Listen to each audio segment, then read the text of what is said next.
Hello guys, चलो जी आज watch करते हैं न्यूज़ चैनल के रिएक्शन देखते हैं मोदी ने क्या कहा। स्टार्ट जी, मेरा जैसे सवाल है कि जैसे आप बोलते हैं कि विदेशों में मोदी जी की लोकप्रियता बढ़ रही है, बिल्कुल उस चीज़ पे काम हो रहा है। रशिया से आप ऑयल परचेज करें सैंक्शंस के बाद भी, पर कर्नाटक में आपकी सरकार चली गई, साउथ में आप लोग साफ हो गए, हिमाचल में आपकी सरकार चली गई, पंजाब में चली गई। जो देश में आपकी लोकप्रियता कम हो रही है उसके ऊपर मतलब आप कब समीक्षा करने जा रहे हैं? दोस्तों, हमारी लड़ाई है गोदी मीडिया के खिलाफ, करप्शन के खिलाफ। अगर आप हमारे साथ हैं तो हमारे चैनल को सब्सक्राइब कीजिएगा। तो आज का वीडियो बहुत ही बढ़िया होने वाला है। जी, मेरा जैसे सवाल है कि जैसे आप बोलते हैं कि विदेशों में मोदी जी की लोकप्रियता बढ़ रही है, बिल्कुल उस चीज़ पे काम हो रहा है। रशिया से आप ऑयल परचेज करें सैंक्शंस के बाद भी, पर कर्नाटक में आपकी सरकार चली गई, साउथ में आप लोग साफ हो गए, हिमाचल में आपकी सरकार चली गई, पंजाब में चली गई। जो देश में आपकी लोकप्रियता कम हो रही है उसके ऊपर मतलब आप कब समीक्षा करने जा रहे हैं? ये बड़ी अच्छी बात कही आप। गजब बेइज्जती है। और अभी तो रुको, क्लाइमैक्स अभी बाकी है। एक छोटा सा उदाहरण देता हूँ। ये जो कह रहे हैं कि इतना इतना हो गया, अखिलेश यादव 2017 में जब चुनाव लड़े तो उन्होंने इलेक्शन कमीशन में दिखाया था कि उनकी वार्षिक आय है लगभग 40-45 लाख। अभी जब 22 में चुनाव लड़े अखिलेश यादव तो उन्होंने दिखाया अपने इलेक्शन कमीशन के एफिडेविट में कि उनकी वार्षिक आय बढ़ के हो गई है 95 लाख। 42 से 95 होगा तो देश में महंगाई भी नहीं बढ़ी, यहाँ की इनकम बढ़ गई है। पर कैपिटा इनकम जब 1,98,000 रुपये होती है तो लोगों की इनकम कमाई बढ़ गई है, इसलिए सिलेंडर की कीमत बढ़ गई है। सिलेंडर की कीमत हमारे शासन में कम है। मैं कह रहा हूँ हर लोगों की देश में इनकम बढ़ी है, पर कैपिटा इनकम बढ़ी है तो इसी तरह से एक्सपेंडिचर भी बढ़ेगा। एक बात गड़बड़ा गया। नोटबंदी प्रधानमंत्री ने खुद बोला था 2016 में। मैं जो कह रहा हूँ कि आरबीआई ने लिया था ये निर्णय, वो 2000 के नोटों के बारे में होता है। जब डिस्कशन में बैठे हो तो ध्यान लगा के सुना कीजिए। दूसरा क्या अच्छा देखिए, वो देश के प्रधानमंत्री हैं और देश के प्रधानमंत्री होने के नाते वो जा रहे हैं। यही अमेरिका था, जब वो देश के एक राज्य के मुख्यमंत्री थे तो कई वर्षों तक वीज़ा नहीं दिया। तो क्या जब लोकप्रियता कहाँ पर चली गई थी? देश में तो बीजेपी में तो तब भी लोकप्रिय थे। वही अमेरिका था जिसने H1B वीज़ा में सबसे ज़्यादा अगर कटौती की तो पिछले 5 साल में।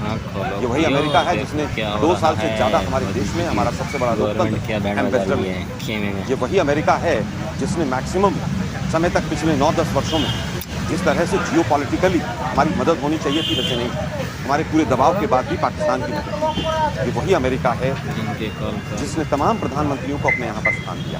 हमारे देश के प्रधानमंत्री हैं, वो जा रहे हैं, बहुत अच्छी बात है, हमें भी चाहिए। लेकिन ये वही प्रधानमंत्री हैं जिनके काल में वीज़ा की डेट सबसे ज़्यादा अगर रही लंबी 2-2 साल लग गई। जिस तरह की न्यूक्लियर डील की बात कर रहे हैं, मोदी साहब को 9 वर्ष हो गए। एक संधि, ये सारे बच्चे बैठे हैं, तो इस तरह की एक संधि बताएं जो अमेरिका के साथ हुई, जिसके ऊपर हम आज गर्व से कह सकें कि देश ने ऐसा किया। 1, 2, 3 न्यूक्लियर डील जो थी वो पहली अमेरिका की न्यूक्लियर डील थी जो बायलेटरल थी, जिसको हम भी तोड़ सकते हैं। अब बीजेपी आज कह रही है कि वो हम आज कंटिन्यू कर रहे हैं। आपको तो जवाब ये देना चाहिए, आपने विरोध किस बात का किया था जिसको आज आप कंटिन्यू कर रहे हैं? भारत की ताकत पहले भी रही और भारत में बहुत लोकप्रिय प्रधानमंत्री रहे। भारत की ताकत आज इसलिए भी है कि अमेरिका को विश्व का सबसे पॉपुलेटेड देश भारत मिला। चाइना से ज़्यादा पॉपुलेशन हो गई ये 6 महीने पहले।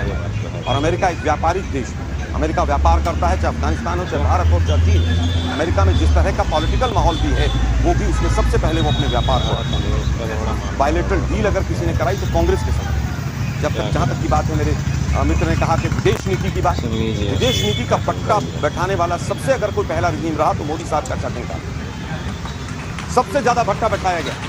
पहले प्रधानमंत्री जिन्होंने चीन को क्लीन चिट, पहले प्रधानमंत्री हैं जिनके शासनकाल में नेपाल भी हमसे दूर हो गया, पहले प्रधानमंत्री हैं कि सारे पड़ोसी नाराज हैं, पहले प्रधानमंत्री हैं कि हमारी विदेश नीति को छोड़कर दूसरों के देश में जाकर वहां पर उनकी राजनीति में हस्तक्षेप करते हैं। और उसके बाद फिर जो बाइडेन जब अपना इलेक्शन का मैनिफेस्टो लेकर आते हैं तो 2.5 पेज हिंदुस्तान के अगेंस्ट लिखते हैं। जम्मू कश्मीर के ऊपर पूरा चैप्टर हिंदुस्तान के अगेंस्ट लिखते हैं, क्योंकि आप नमस्ते ट्रंप करते हैं, क्योंकि आपको वहाँ कुछ गुजरातियों की वोट देनी और गुजरात आपको जीतना है। देश नीति आपने अडानी नीति बनाते हैं। पहले देश के प्रधानमंत्री जो व्यापारी को साथ में बैठाकर ठेके दिलवाते हैं, कोई प्रधानमंत्री ऐसा नहीं रहा। छोटे छोटे देशों को दबाकर आप दूसरे व्यक्ति को बिजली के ठेके दिलवाते हैं। श्रीलंका से बांग्लादेश, ये विदेश नीति है आप। कभी भी रशिया और पाकिस्तान ने जॉइंट एक्सरसाइज मिलिट्री की नहीं की, पहली बार मोदी जी के शासनकाल में हुआ। जो हमारे एक बहुत अच्छे दोस्त थे और एक सबसे बड़ा जो दुश्मन देश था, वो दोनों मिल गए और मोदी जी क्लीन चिट देते रहे। शर्म है कुछ? दोस्तों, आपको यह वीडियो पसंद आता है तो वीडियो को लाइक और